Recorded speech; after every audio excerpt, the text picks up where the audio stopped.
Olá, eu sou a Camila Graço. Olá, eu sou a Fernanda Costa. Olá, eu sou Juliana Esperandio. Eu sou Luiz Gama, sejam todas bem-vindas e bem-vindos. A gente vai dar prosseguimento ao tema do mês, que é a deformação do psicanalista. E hoje a gente vai falar, então, do tema A Formação Passa pela História. Então, roda a vinheta.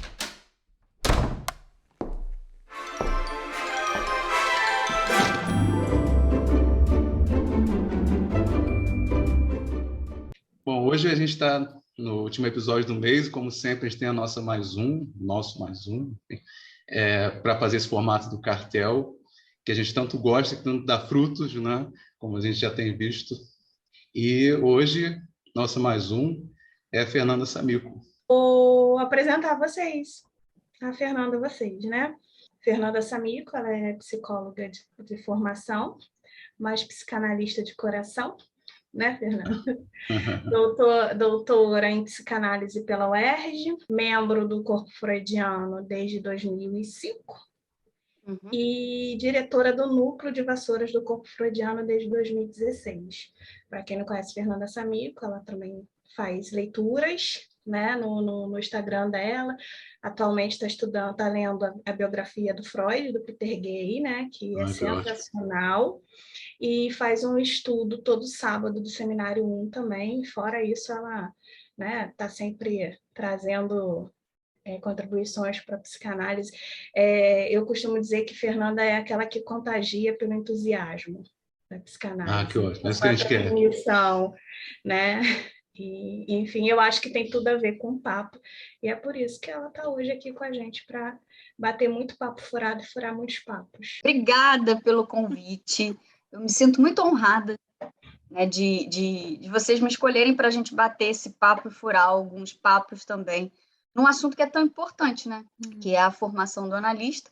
E a gente brinca com esse D na frente, porque é preciso deformar muita coisa para poder se formar como analista, né? E um assunto que está muito sendo muito discutido, né, ultimamente aí, com todas essas reviravoltas que andam acontecendo, né, não só aqui no Brasil, como lá fora também, sobre a questão do lugar de ameaça, que é o que me parece, né, da psicanálise, né, porque que ela precisa ser tão controlada, né? Enquadrada, né? Enquadrada, enquadrar, exatamente, né? Por que isso? Eu me pergunto, Cami, se essa é uma questão atual ou se essa é uma questão que sempre esteve imposta a Freud desde quando ele começa as escutas às histéricas, né? Eu sei. Quer falar aí. Vai lá. Pode interromper. A gente interrompe. Eu sei, tia. Mas assim, o tema, né, que vocês me pediram para eu desenvolver aqui é um pouco para falar da história, né, da formação do analista, tanto que o título é A Formação Passa pela História. E desde o começo, quando a psicanálise começa a se expandir para além da sociedade das quartas-feiras, uma necessidade de uma formalização, a nomeação de analista começou a aparecer. E desde aí o imbróglio se deu, sabe? Quando a gente começa a ler, desde a história do movimento psicanalítico, o texto de 1914 do Freud, até quando você pega Rudinesco, outros historiadores que se debruçam sobre a história da psicanálise, quando você pega também os registros das atas, das reuniões, dos congressos daquela época, isso nunca foi ponto pacífico na história da psicanálise. A formação do psicanalista nunca foi ponto pacífico. E desde sempre houve uma tentativa de padronizar essa formação.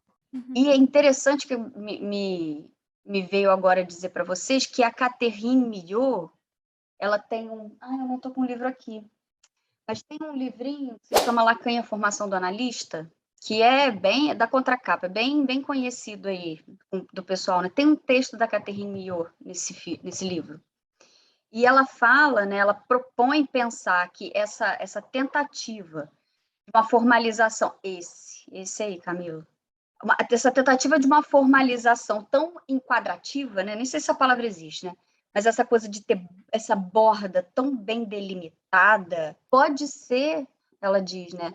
Uma formação reativa à descrença que os analistas têm da psicanálise como método, principalmente esses primeiros analistas, que justamente por não acreditarem, né, essa descrença, entendam, né, no sentido de, então tem uma crença na psicanálise? Não. Mas eles se preocupavam tanto em passar seriedade, se preocupavam tanto em passar credibilidade, e queriam que a formação do analista fosse uma coisa que passasse credibilidade e seriedade, isso só podia ser sintomático. E aí ela diz, arrisco dizer que o sintoma é de que eles não tinham eles não acreditavam tanto assim, a falta de credibilidade e seriedade era deles.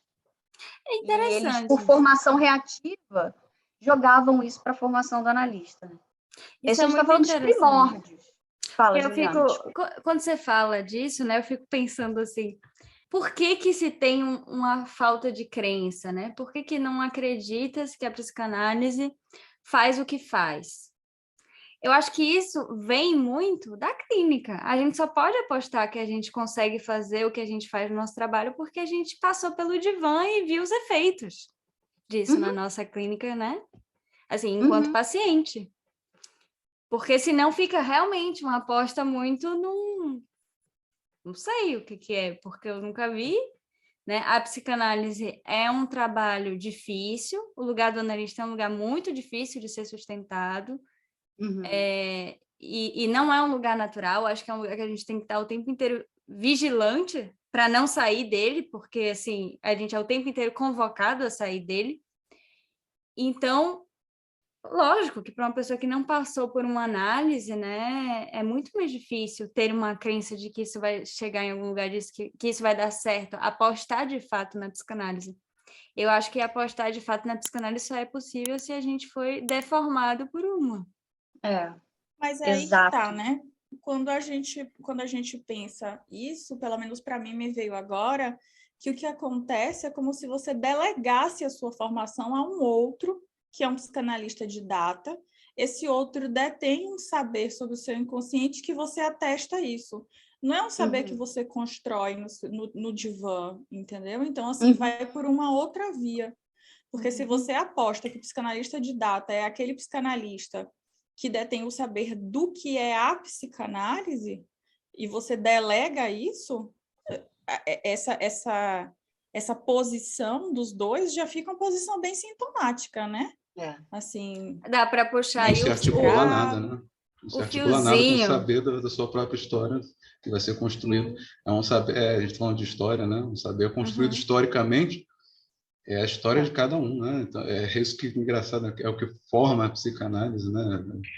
Como um todo, né? É uma história singular, assim, uma coisa, né? Realmente, você delegar um outro não faz essa história, né? Aí isso me lembrou uma fala sua, Luiz, no primeiro episódio. Meu Deus. No primeiro episódio do Papo, quando você fala da pluralidade da psicanálise. Existem várias psicanálises. E a gente acredita... Eu me lembro disso. Ela assiste, gente, o nosso podcast. Adorei isso. Ficamos honrados com isso, que bom. Mas é que se existe a psicanálise, né? Se existe uma psicanálise, uma forma de fazer psicanálise, que é a forma de se fazer psicanálise, e o resto são cópias, o que se produz com isso, né? Não é daí, não é desse lugar que a gente fala. Até porque a psicanálise que eu faço no meu consultório tem a ver com um estilo que eu só pude desenvolver na minha análise pessoal, tem a ver com a minha leitura, né? Tem a ver com a minha posição em relação ao inconsciente, que eu vou descobrindo ao longo de uma análise, que eu vou podendo apostar nisso. Não tem como um analista ser um robô ou ser, né, assim, um protótipo já estabelecido de como ele tem que agir, aonde que ele vai cortar, aonde que ele vai falar, né? Não é disso. A gente tem muita liberdade. isso vai apontar para tudo aquilo, né, que é o contrário, né? Isso me faz pensar no furor Sanandi, né? E a psicanálise ela é baseada numa douta ignorância, né? E assim, a fala da Fernanda Costa, me remeteu a, adiantando aqui um pouquinho o processo da história, depois a gente volta novamente, o rompimento do Lacan, né? Com a IPA. Sim, exatamente. A E gente olha tá o que ele vai uma criar, realidade pré-Lacan, né? Essa coisa Isso. Da análise didática, né? Dessa sistematização que a IPA, né, defendeu e defende ainda até hoje, né? É toda uma organização antes da subversão na formação do analista que o Lacan traz. E todos nós aqui somos atravessados pela psicanálise lacaniana, né? Então, a gente está falando de um outro lugar, né? É interessante a gente pensar no que Lacan propôs em relação a uma psicanálise diferente daquilo que estava sendo imposto pela IPA. Né? Qual é a proposta dele? A proposta dele é cartel, a proposta dele é o passe, né? A proposta dele é a criação de uma escola que dê lugar para que a gente fale a partir de uma interpretação única que é só nossa, para que a gente fale a partir desse sintoma que é só nosso. Né? Uma escola que o trabalho é feito a partir de uma transferência de trabalho. Né? É essa a impressão que eu tenho. E mais importante, Camila, uma escola que sustente o movimento, uma escola que faça um movimento antinatural, não é que a gente pode falar de natural para o ser humano, mas vocês vão entender. Uma escola que faça um movimento antinatural do sujeito, que é de viver em horda. Então, uma escola que sustente estratégias que vão descolar os seus associados desse empuxo à massa, ao grupo, que se sustenta única e exclusivamente com a eleição de um grande outro, né? Que é o chefão lá, né? O mestre, que vai legislar e que vai fazer e vai dizer sim e não, né? Então, uma escola lacaniana que se pauta num fazer ético a partir do que o Lacan traz, né, de entendimento do que é essa ética da psicanálise, é uma escola que trabalha, né, ali, numa primeira olhada, né, numa primeira passada de olho, como um curso que trabalha numa certa estrutura parecida, né, com a academia. Tem hora da aula, tem hora que começa e termina, tem hora das atividades, os grupos têm um certo horário, né? Não é, né, assim, uma coisa espontânea, né? Tem uma certa ordenação que parece bastante a coordenação que a gente vê na academia, que a gente vê em cursos, que a gente vê em qualquer outra organização que propõe um ensino. Mas, no seio dessas atividades, ali, né, quase como se fosse um samba de uma nota só, que fica insistindo, tem esse movimento de descompletude, de não cola não, que isso não é grupo, se responsabiliza pela sua única e exclusiva produção do seu percurso. E aí é o que a Juliana trouxe. Isso aparece de uma maneira muito patente nos cartéis, no passe para as escolas que utilizam esse dispositivo, nas discussões, até mesmo no momento em que a coisa está super acadêmica, ali, na hora que tem alguém ali tentando, por exemplo, explicar minimamente o que são os 3 tempos do Édipo, a maneira como essa explicação vai ser colocada, ela já traz ali, né? A nota azul pela enunciação também, né? do Alain de Divine, né? Ela já traz ali, junto com aquela explicação, que sempre vai ser não toda, alguma coisa que vai te lançar para um entendimento de que aquele lugar que você está frequentando é diferente de qualquer outro lugar que você já frequentou. seja uma escola, seja um curso de inglês. Então, né, justamente porque aqueles sujeitos que estão ali sustentando aquele lugar, que supõe um ensino, são sujeitos que são perpassados pela psicanálise no âmbito das suas análises pessoais, né? A Juliana disse. Então, eles já estão minimamente avisados de que a coisa não pode ir por aí, não pode haver uma colagem imaginária numa identidade, né, daquela escola, como havia com a IPA, né, com essa formação aí que vem dessa história desde Freud, né, que desemboca na IPA, que é a Associação Internacional de Psicanálise, que pelo contrário, né, o que ela produz, o que ela tensiona no final, o que ela tensiona foi ótimo, vocês escutaram o Melto Falho? O que ela intenciona, no último caso, é que você faça parte dos analistas formados pela IPA. Olha só a identidade, você tem nome e sobrenome. Gostei do tensiona. Foi um baita bonitinho, Melto Falho. E aí, o que o Lacan traz com a proposta de escola dele é furar isso ali. Então, isso. Você chegou no ponto que eu ia tocar, eu não quis te interromper, porque eu acho que nesse momento Lacan já estava avisado de que o saber é não tudo. E aí, brincando um pouco aqui com insignificantes, a gente então pode supor, né, acho que a escola deve ser um lugar do furo, né? Do furo, de sustentar esse furo, de furar muitas outras coisas, então é um lugar de muitos papos furados. Acho que a psicanálise como um todo só existe onde tem furo, tanto na clínica quanto na extensão, né? Sim. É quando falha algo que o inconsciente vem à tona. Né? Então, é quando há o furo, o tropeço, que né, o tru, né? Tru, né? Que fala em francês? Eu não sei falar francês, eu sei mal falo português. Não, você falou ótimo. Tru, me remeteu a true, de verdade, no inglês, né? Acho que também foi um ato falho. Bonito um ato falho bilíngue. E bem bonito, gostei desse ato falho. E sabe, quando a gente começa a se debruçar sobre a história da formação, né, que foi o que eu me debrucei aí nesses últimos dias para poder conversar com vocês, o que a gente vê é que a cada avanço para uma formalização dessa formação tem por trás uma tentativa de tapar furo. Isso. Sabe? Sim. Então, precisamos... por exemplo, a primeira coisa que aconteceu, né? Eu estou com a minha colinha, a primeira coisa que aconteceu foi a criação da IPA.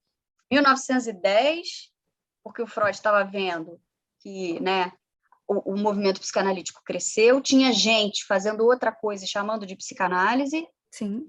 Então ele falou, preciso... Sempre tem, óbvio. Preciso criar uma autoridade central que poderia dizer, né, isso não é psicanálise, e eu, que sou o cara que criou isso, vou ser o diretor disso. Na verdade, ele nem se coloca como diretor da IPA, né? Ele se coloca... porque ele falou que, na biografia do Peter, ele diz que ele não se coloca de cara ali como diretor, né, presidente da IPA, porque ele ficou com medo de reproduzir o lugar do pai, e esse pai da Horda, né, esse pai... Nem pai da Horda, porque isso é 1910, né? Mas um pai tão potente e forte que ia ser um veneno para a própria psicanálise, né? Mas ele está ali. Ele nunca encarnou isso, né? Assim, a construção da psicanálise foi sempre em cima de muitas disparidades. Assim. Eu concordo com a Fernanda. Eu acho que ele... O Freud, né? Freud não tinha o Freud não tinha nada, coitado. Ele estava ali... Ele partiu do zero. Desmatando tudo. Quando ele chegou, era só mato, como a gente diz. Aí, em 1910, ele cria a IPA, ele coloca alguém como diretor, que agora vocês me perdoem, eu não me lembro quem era, mas ele fica assim, como se fosse um presidente emérito, sabe? Uhum. E a prerrogativa da IPA é isso, é dizer, né, isso é, isso não é, e outorgar reconhecimento para quem desejava trabalhar com psicanálise. Começa assim. Nessa época, começou a divergência entre ele, Adler e Jung, né? O Adler vai embora da psicanálise em 1911, ele rompe, e o Jung em 1912. Mas as tensões já estavam aí. Exatamente. E aí eles também usavam o nome de psicanálise, e aí Freud, né, ele coloca isso, está escrito lá no texto de 1914, História do Movimento Psicanalítico. Sim. E aí o Adler usa uma nominação que agora eu esqueci. Psicologia individual. Isso, e Jung de psicologia analítica, né? E aí vocês veem, né? Eles não usam psicanálise, é psicologia, porque realmente é completamente diferente da psicanálise, né? Freud rompeu porque ele sustentou o saber né? Que ele estava sacando ali do mato, desse mato. Foi isso que quando eu falei das disparidades, pode ficar meio assim, mas como assim a psicanálise veio de disparidades, então a psicanálise veio cheio de erro? Não, é porque nunca, em todos os saberes que Freud dialogou, foram muitos, né? Saberes adivinhos da mitologia, da medicina, enfim.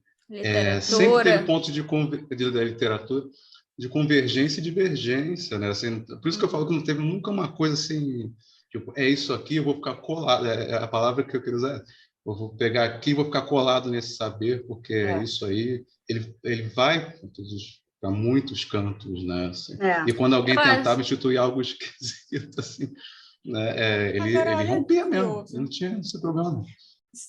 Agora me veio aqui na cabeça o seguinte, a história, né? Será que a gente poderia dizer essa abarrada história?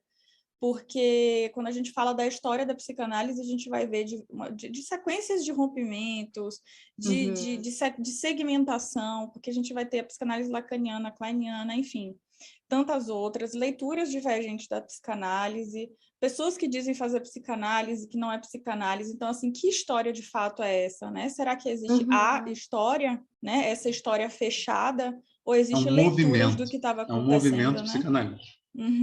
Eu acho que tem... Que continua. A gente vai ter que sacar um Foucault do bolso agora para poder discutir isso que você levantou, Fernanda. Eu acho que nisso que você falou, Nanda, tem duas coisas que estão condensadas nessa sua fala. Uma é o fato de que sustentar a psicanálise é muito difícil. Sim. Né? Então, vira e mexe, a gente se bate com algumas dificuldades, né? De um narcisismo aqui, de uma coisinha meio truncada ali, de não acreditar tanto na psicanálise, né? De questões de uma análise pessoal que, sei lá, o que aconteceu. A gente se bate com desafios o tempo inteiro. E a outra coisa que é muito interessante também é que a psicanálise é plural. Então, é muito difícil você dar esse contorno e dizer assim, olha, isso daqui está completamente equivocado, vamos fazer de novo. Eu vou te dizer como fazer. Pera, não posso te dizer. Então, pera, vamos, né? Tem uma questão aí nisso que a gente constrói enquanto psicanálise, que é difícil de construir e que, de fato, é plural. Mas como sustentar essa pluralidade sem ser ditador de uma verdade absoluta e sem deixar a psicanálise sair da ética? Esse é o ponto. E não é fácil, né? Essa questão não é fácil de responder, não. Mas é uma questão que eu acho que volta durante a história da psicanálise o tempo inteiro. Isso retorna para a gente. E aí vocês falando, e aqui na minha cabeça vindo, será que seria esse A barrado história ou seriam esse as histórias, né? Que eu acho que conversa muito com isso que você falou, Ju. As várias histórias que permeiam na psicanálise, né? Porque também é com isso que a gente trabalha, né? Com essa historização. Tem um quê de história que passa, mas tem um quê aí também que escapa, né? Sim. Agora, Desculpa, você me fez lembrar, eu ia comentar uma fala do Luiz, que ele falando da questão da história, né, que somos feitos de histórias, a história passa, a formação. E aí, quando você fala aí tem um significante que eu não sei se eu li isso, acho que não sei se foi no próprio Lacan, não sei, agora não lembro aonde, mas da estoterização. Eu acho que não foi no Lacan, não. Acho que foi em algum comentador mais contemporâneo. Né? É um processo de estoterização. Mas eu brinquei com isso da entrada da histeria na história, pegando o que a Camila falou, porque foi assim que basicamente que foi fundada a psicanálise, né? Exatamente. Com a Ana O, né? Com a Talking Crew, né? Enfim. Antes disso, né, Luiz? Quando Freud vai fazer um estágio com Charcot, teoricamente um estágio em neurologia, e aí ele se depara com o teatro da histeria. Isso é um assim, eu digo até, eu destaco muito assim, a Ana O, porque nesse trabalho incrível do Freud com Breuer, né? E pela fala dela, ou seja, a clínica que construiu a história da psicanálise, né? Nesse trabalho, um elemento central da psicanálise apareceu, né? Que foi a transferência, né? O estudo da transferência. Né? Exatamente. Isso que a importância disso, né? Mas eu acho que tem uma coisa que está falando justamente desse momento inicial da psicanálise, que Freud se depara com algumas coisas que questionam, que fazem ele questionar, né, outras coisas, e que fazem ele começar a pensar no que seria essa psicanálise, e que também toca nesse ponto da dificuldade da psicanálise de se sustentar, que é o fato de que, quando Freud começa a entender o que é a hipnose, eu acho que ele entendeu uma coisa muito importante aí, que tem a ver com a transferência, que tem a ver com uma série de coisas, que existe um poder que a gente tem sobre o outro a partir das palavras, né? E esse poder também está ligado com alguma coisa que tem um poder muito grande na gente, que não é consciente, a gente não sabe falar sobre o que é, mas que controla a gente. Então, eu acho que a investigação de Freud começa meio por aí, assim, tipo, olha, as pessoas estão sendo hipnotizadas e aí a gente dá comandos e elas fazem outras coisas. Então, pera lá, o que acontece? Que quando elas estão nesse estado de não consciência, elas podem mudar alguma coisa? Será que isso não é porque há algo que está incrustado na não consciência que fez com que elas apresentassem esses sintomas? Será que a hipnose, né? Eu dar uma sugestão para você não fala de um poder que eu tenho sobre você? Não eu, Juliana, mas eu enquanto sociedade, enquanto grande outro, enquanto lugar da palavra, né? Como será que a palavra toca nesse corpo? O que esse corpo está dizendo quando ele tem essa paralisia, quando acontece essa questão aqui? Será que não tem nenhuma relação com a história desse sujeito? Então, por que será que aconteceu nesse momento X? Porque, né? Então, assim, não é coincidência. Ele começa a se dar conta de que tem algo que não é coincidência, mas que é um sujeito, ele sofre de palavras, de linguagem, de falta de palavras, né? De falta de... Ele sofre do grande outro. Eu também eu diria assim, porque... Sim, que é o grande outro da palavra. E a questão da hipnose, e eu fiquei... Sim, a psicanálise é a psicanálise do singular, né? Mas a gente não pode desconsiderar o social. E hoje, por tudo que a gente está vivendo, vocês não acham que há uma certa hipnose coletiva? Mas sempre houve. Não é só agora que sempre houve. Não. Mas eu acho que está muito mais escancarado, não? Sabe, eu acho que cada vez que a gente começa a ter... É uma teoria, assim, que eu acho. Eu acho que cada vez que a gente começa a sair um pouco da ordem, porque tem uma ordem do social, né? O discurso do mestre, ele dá uma ordem. Todo mundo andando no mesmo passinho. Vamos lá. Quem saiu do passo um pouco, a gente joga para fora, porque não está prestando para esse social aqui. Então, todo mundo tem que andar igualzinho. Cada vez que a gente começa a protestar contra isso, o movimento de tentar colocar todo mundo de novo no mesmo passo vem com mais força. porque se sente extremamente agredido. E aí, essas pessoas que eu sempre falo assim, eu acho que tem uma relação muito direta dessas pessoas que se deixam hipnotizar a esse nível com a maneira como elas lidam com a falta. É tão insuportável que se chega um outro e diz o que eu tenho que fazer, eu vou acatar e vou achar maravilhoso. Exatamente. E elas levantam a bandeira da resistência à psicanálise, né? Porque é um conhecimento, é um saber que justamente desaloja o eu, né? Você desaloja o eu, desaloja a questão do poder, né?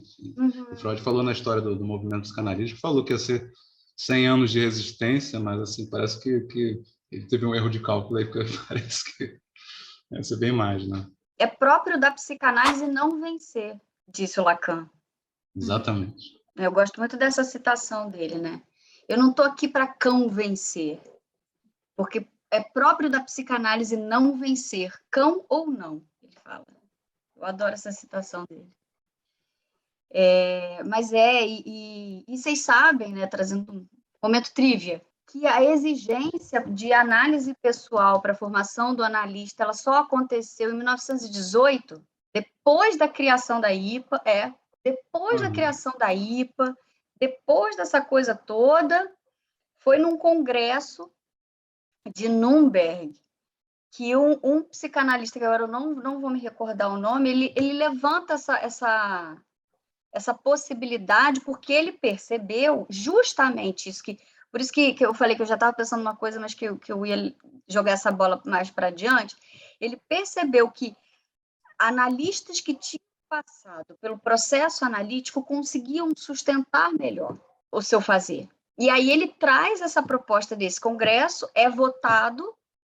O Freud e o Ferenczi já haviam falado disso antes, né, que é preciso que haja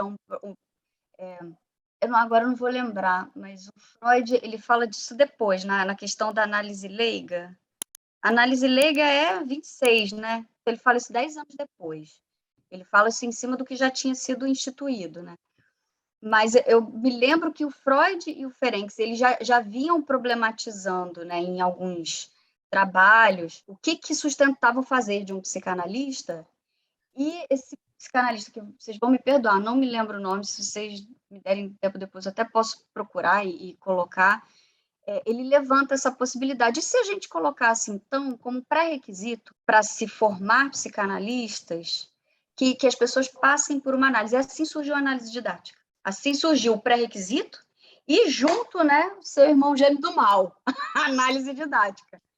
Porque aí começaram a se perguntar, mas como é que vai se dar essa análise? Quem garante que essa análise desses analistas em formação, tá vendo como é que tudo para tapar o furo? De fato, será uma análise por nós reconhecida.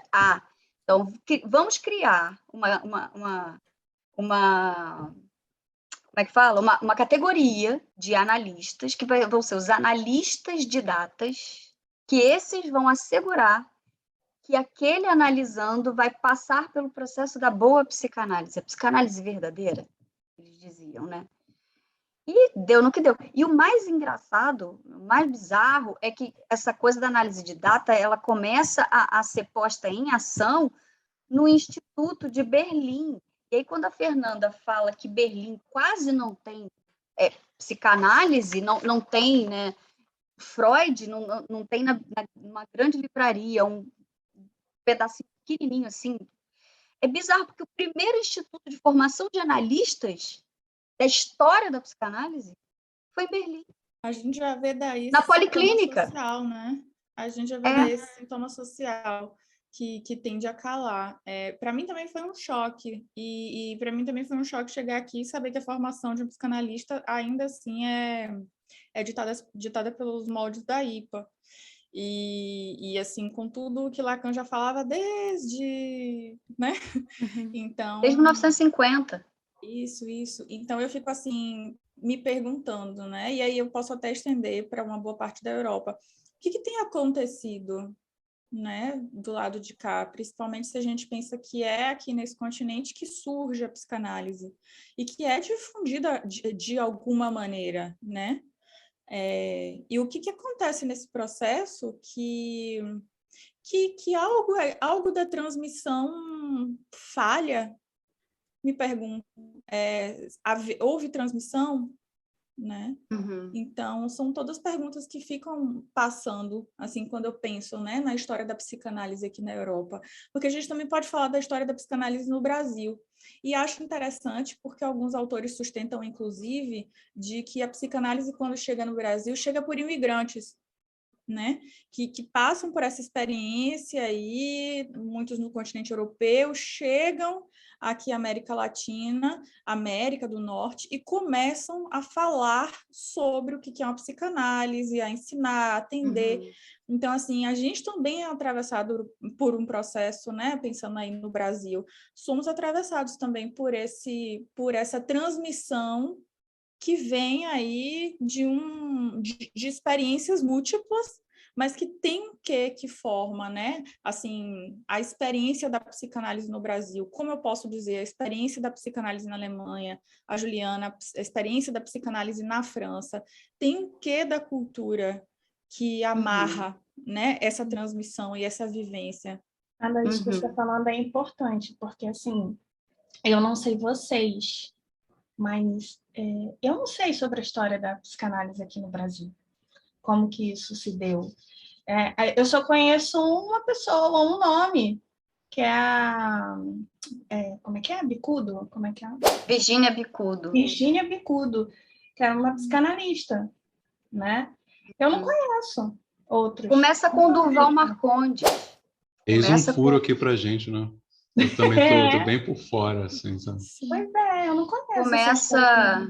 Começa com o Durval Marcondes e com o Juliano Moreira.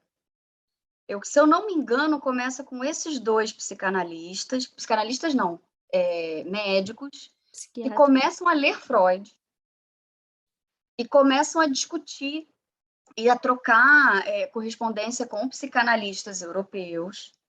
E aí, agora eu não me lembro se eles chegam aí para Viena. Junto com a Virgínia Bicudo, teve uma outra psicanalista, o nome dela é Marilúcia.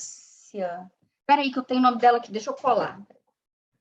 Marilúcia, ela e o marido dela foram à Argentina estudar com uma psicanalista alemã ou austríaca, agora eu não me lembro, mas de origem germânica, que veio, que se sai, né, da Europa, fugindo da guerra, e vai para a Argentina, e começa a dar formação lá. Quer ver o nome dela? Maria... Nossa, que horror, né? Eu não sei o nome dela.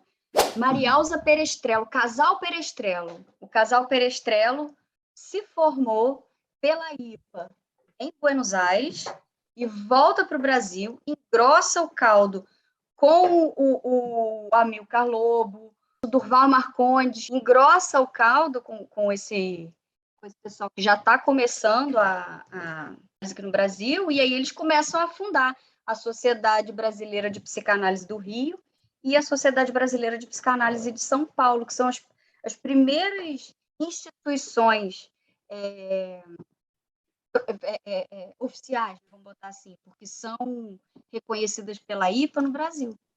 A psicanálise lacaniana só chega no Brasil, se eu não me engano, na década de 70, e se fortalece no começo da década de 90. Isso a gente está falando aí de 1920, 1930 e poucos, né? 1920 já começa alguma coisa de psicanálise aqui.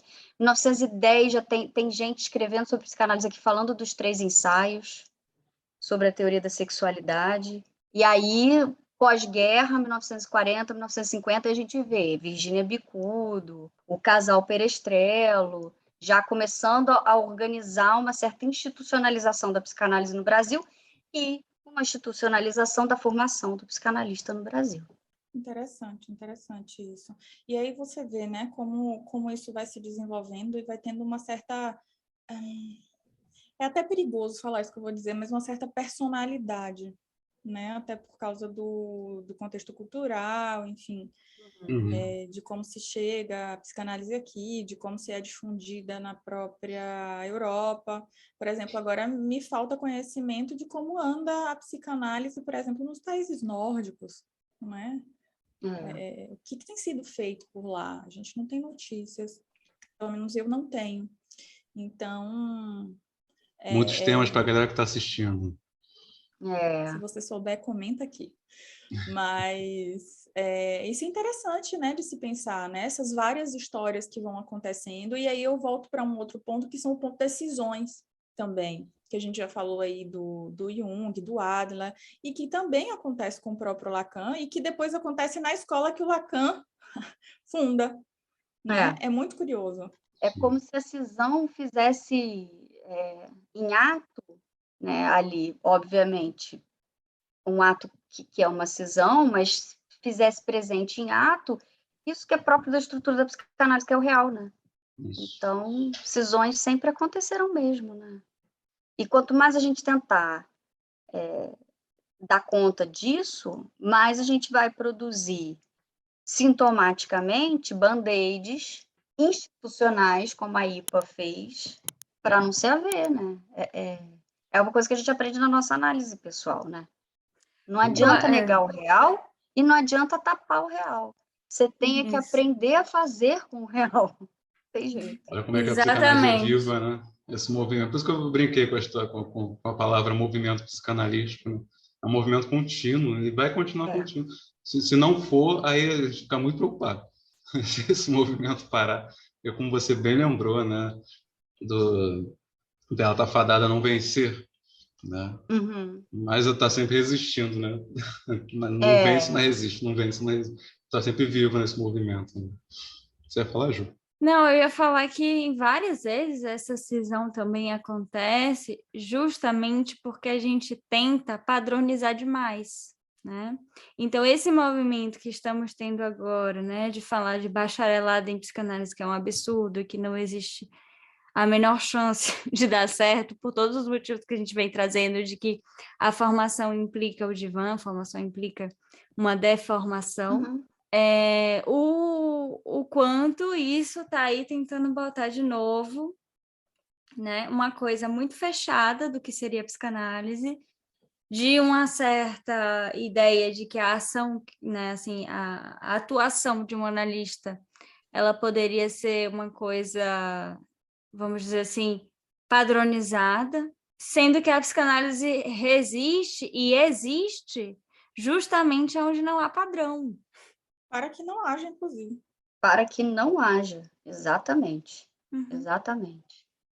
Essa é a defesa do singular o tempo todo, né? E sabe o que eu acho engraçado nessa coisa desse bacharelado? Eu estou dando uma olhada aqui, mas eu me lembro que quando eu fui dar uma olhada nisso, eles não falam de clínica, sabia?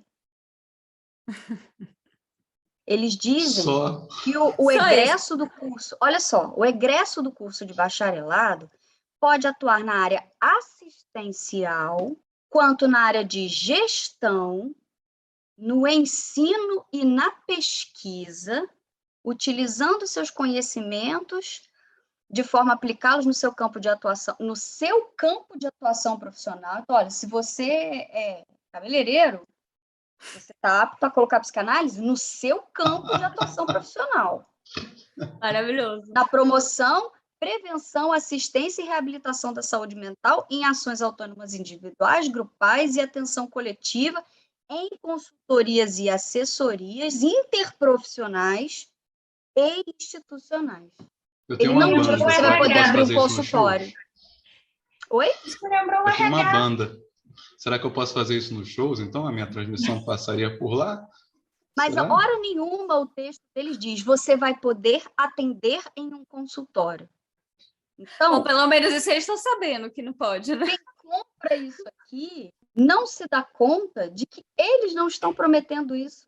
Mesmo que perversamente, né, pela via da perversão, eles deixem isso meio que dito, porque, afinal de contas, psicanálise, a gente pensa logo na clínica, também, por uma via muito perversa, eles dizem, sem dizer, que não se responsabilizam se você levar isso para a clínica. Porque eles estão dizendo que você pode levar isso para a sua área de atuação.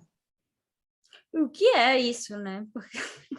é amplo demais. Porque sei lá o que é isso, né? Existe psicanálise sem clínica? A psicanálise não é uma praxis? A gente não fala o tempo inteiro de clínica? Justamente. Me lembrou o próprio ato de fundação, quando Lacan faz uma discussão entre o grados e o quê, gente? Agora me faltou a palavra.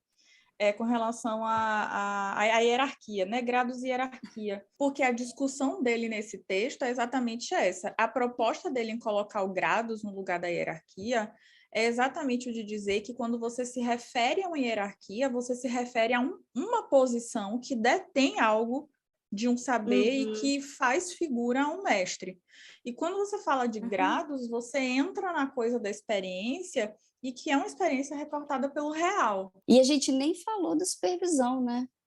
Que tem isso. Eu falei para vocês que lá em 18 o pessoal nota, né, a importância da análise pessoal, mas só depois é que eles vão falar da supervisão, quando esse pessoal começa a atender na Policlínica de Berlim. E aí os analistas começam a ouvir que essas pessoas que estão fazendo formação em psicanálise se sentem mais perdidas que seguem tiroteio quando vão conduzir uma análise, nasce assim a supervisão. Com essa necessidade, né? Vou usar essa palavra de propósito, que a gente sabe que necessidade é uma palavra bem interessante para a psicanálise, né? Com essa necessidade de dar conta, de preparar esses analistas em formação para receberem pacientes. E aí se instituiu, de novo, na coisa da instituição, né? Que eles, de tempos em tempos, apresentassem relatórios para analistas mais experientes, que não seriam o mesmo analista da análise de data, para saber como é que estava o andamento dos casos. Aí a supervisão nasce assim, mas, de novo, dentro de uma perspectiva normativa, enquadradora, e que pudesse garantir a legitimidade do fazer daquele candidato a analista, né? Bem na lógica da IPA mesmo. Tem várias coisas aí que a gente pode puxar, porque, assim, garantia, quem garante? Como garante? Né? Eu acho que é muito interessante algumas questões. Por exemplo, fazer supervisão com o analista, eu acho uma experiência incrível também, porque você está fazendo supervisão com alguém que está acostumado a escutar o seu inconsciente, né?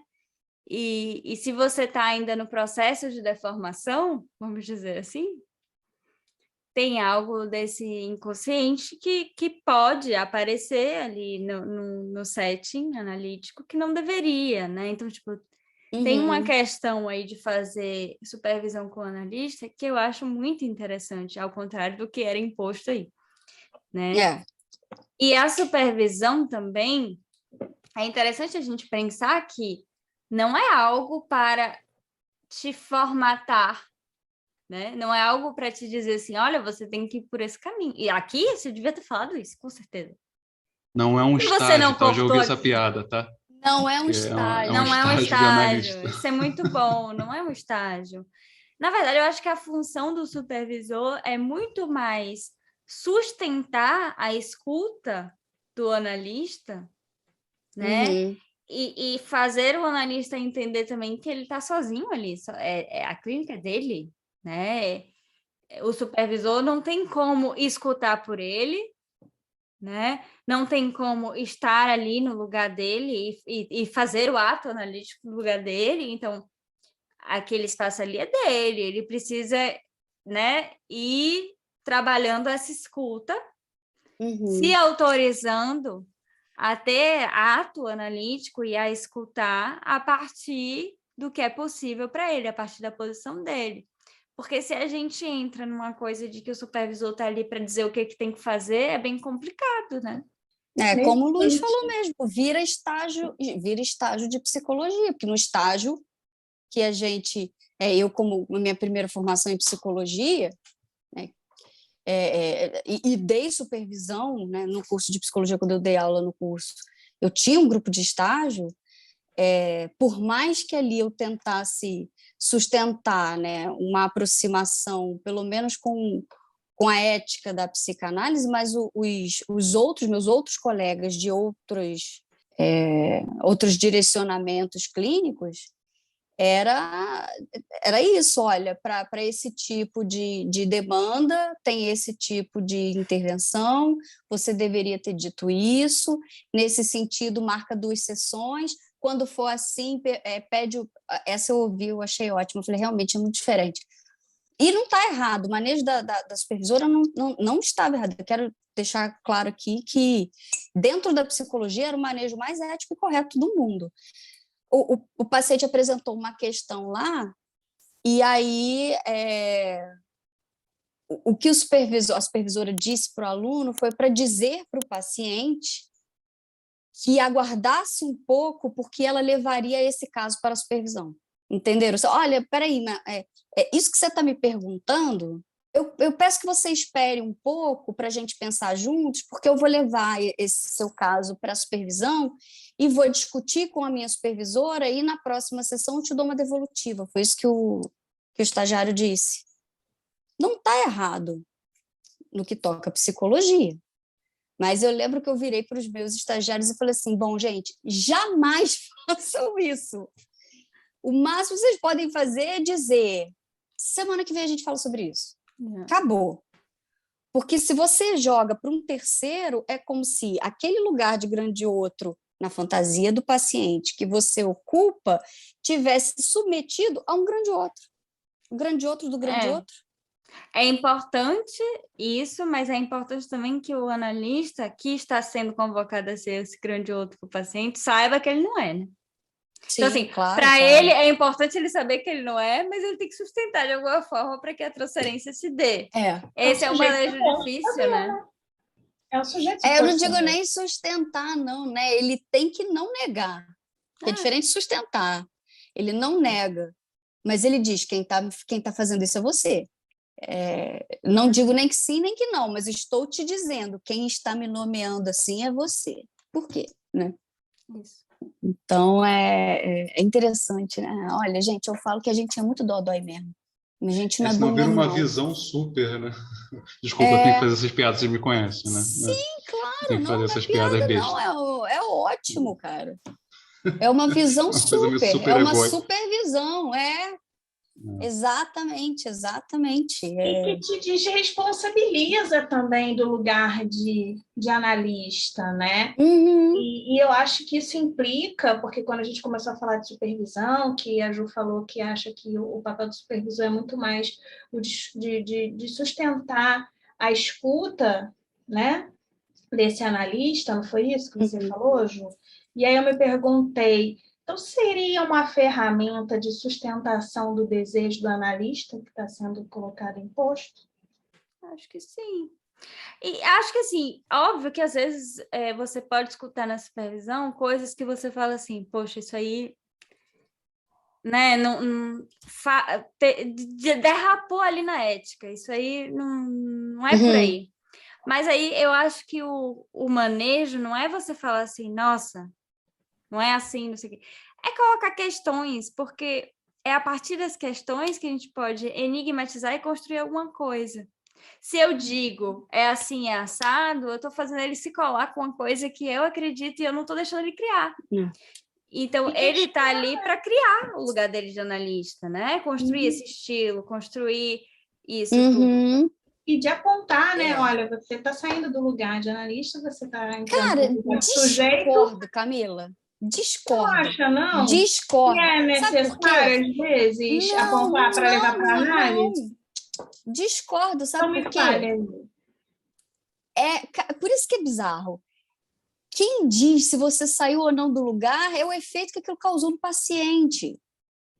Tá. Então, um manejo que para você é extremamente antiético pode ser para o teu analisando um baita ato analítico. E eu digo isso, assim, eu tive uma experiência nesse sentido, de eu negar atendimento para uma pessoa, porque a pessoa tinha chegado atrasada na consulta, eu não queria atender, eu estava sendo extremamente antiética, eu não tenho vergonha de dividir isso. Eu falava assim, graças a Deus que atrasou, porque eu detesto atender essa pessoa, não quero, e não, sabe aquela coisa assim, não quero, mas, cara, não quero mais, poxa, não quero mais, você tem esse não quero mais, né? Quando ela atrasou, eu falei, graças a Deus, aleluia, Deus é pai, ai, que bom, não vou atender ela.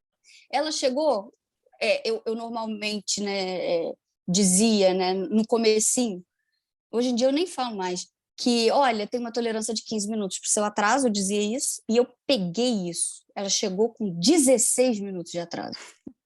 E eu falei, eu não vou atender. Mas eu não vou te atender. Mas eu não vou te atender. São 9h16.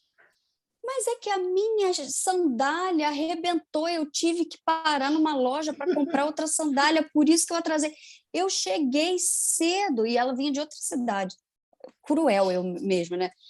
Eu cheguei cedo em Vassouras, eu só me atrasei porque eu não vou te atender.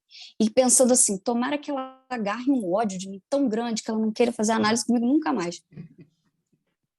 Ela fez um bico desse tamanho e foi embora. Na semana seguinte, eu chego para trabalhar, a sessão dela era às 9h, eu estava chegando às 9h, ela estava sentada lá me esperando. Aí eu falei... Eu pergunto, tenho um palavrão regra, afinal? mental, né? Soltei um palavrão, né? No sorrisinho, vamos conduzir. Começamos a sessão, ela sentou na minha frente e ela falou assim, olha, o que você fez comigo semana passada foi de uma crueldade. Eu falei, é mesmo? Pensando assim, eu vou ser bem babaca, porque ela não vai mais querer fazer análise comigo. Eu falei, é mesmo? Ela é. Mas sabe de uma coisa? Tem telefone aqui. Por que eu não liguei para você avisando que eu ia atrasar? Uhum. Aí eu até dei uma ajeitada eu lembro que eu até dei uma ajeitada na cadeira e falei assim, Eu falei, é mesmo, né? Ela é. Por que eu precisei, igual uma maluca, procurar uma sapataria para comprar um outro sapato para eu poder chegar aqui com o sapato direitinho? Porque foi isso que me fez atrasar. Se eu chegasse aqui com o sapato rasgado na mão, eu teria chegado na hora certa. Por que eu precisei fazer isso? Por que eu precisei criar um ponto de sofrimento e, mesmo assim, não consegui garantir que você ia me atender? Por que eu não te liguei, Fernanda, para avisar que eu ia chegar atrasada?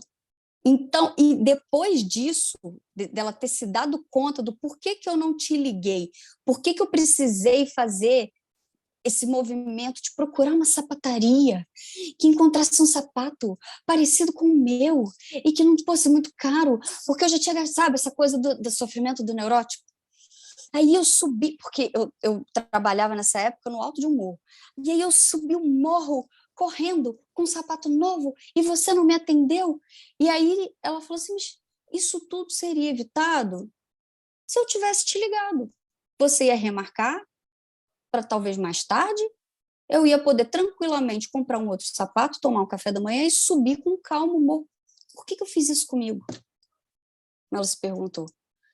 E aí, nessa hora, eu lembro que eu pensei assim, cara, a gente não tem ideia do efeito que a gente pode causar com o que a gente faz ou deixa de fazer numa análise. O que para mim foi um manejo antiética foi um ato analítico para mim analisando, entendeu, Camilo? Se eu levo isso para a supervisão, minha supervisora fala assim, Fernanda, foi ético, porque olha o que produziu na tua analisando. Agora, é preciso falar do porquê que essa analisando te causa tanto nervoso. Mas isso eu já sabia que eu precisava falar, não precisava da minha supervisora para me dizer, entendeu? Então, eu acho que o lugar da supervisão é justamente isso, de tirar o analisando dessa idealização. Aí foi ético, não foi ético. Não, quem diz se foi ético ou se não foi ético, por isso que não cabe numa universidade. É o efeito que aquilo causou no teu analisando. É óbvio que você não vai xingar, né? Não vai, né, mandar tirar a roupa, esse tipo de coisa. Existe um certo limite, óbvio, né?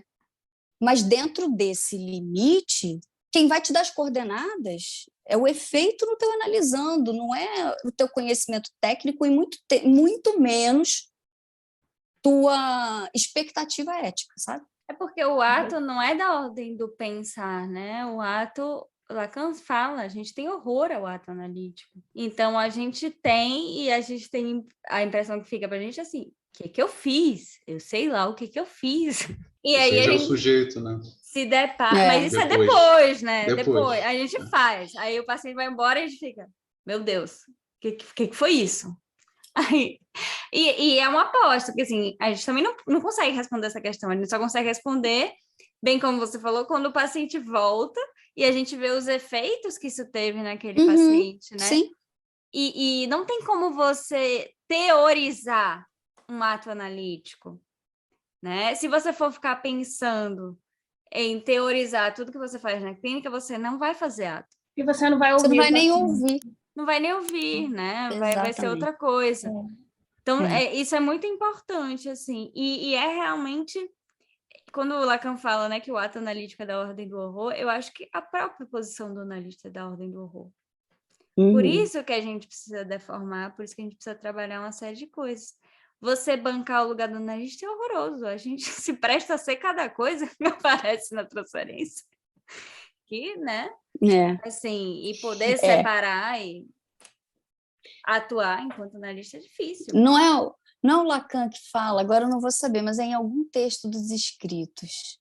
Eu não sei se é na direção do tratamento, agora eu não vou saber. Eu sei que é no mesmo texto que ele fala que no final de uma análise há um analista se houver entusiasmo. Nesse mesmo texto, ele fala assim, óbvio que ele não vai falar com essas palavras, mas ele fala mais ou menos assim, que diabos leva alguém que passou por uma análise, esse troço que arranca o couro da gente, e no final desse processo deseja ser o agente disso para uma outra pessoa.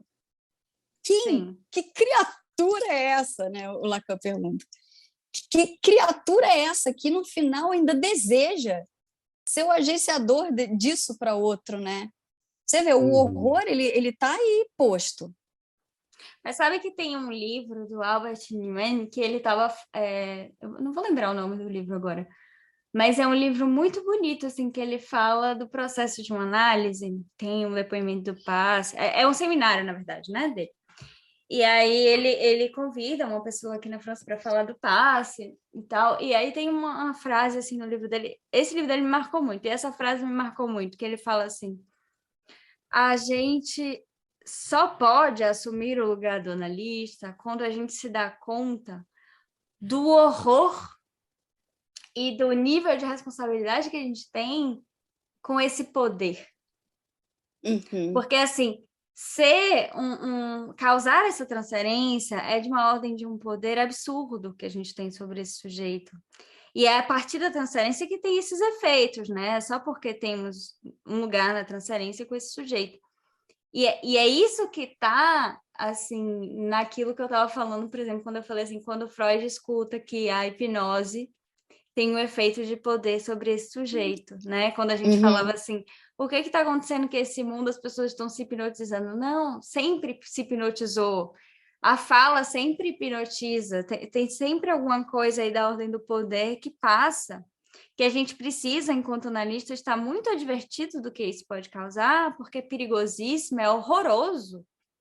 E se a gente não está advertido, a gente pode fazer coisas muito cruéis na clínica também, né?